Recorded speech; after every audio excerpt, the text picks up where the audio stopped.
So it says here, recall that the call stack is a LIFO, last in, first out data structure. This means that as a functions are called, they are added to the top or end of the stack, and as functions return, they are removed from the top of the stack. And this is how it looks like. So 1 is pushed here, 2 pushed here, 3 pushed here, 4 pushed here, and pop is to remove.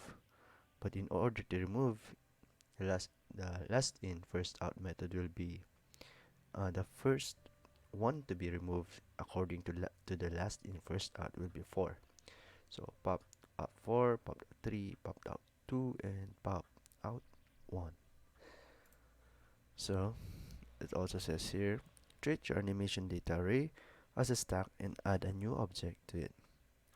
Your new object should have the properties input val, margin top, and add element delay set to 2, negative 200, and 1500 respectively.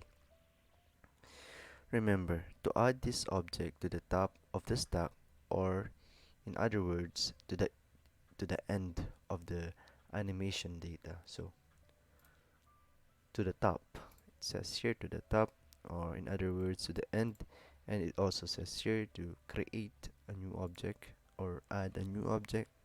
So add a comma, add a new curly bracket. You have to create an input val.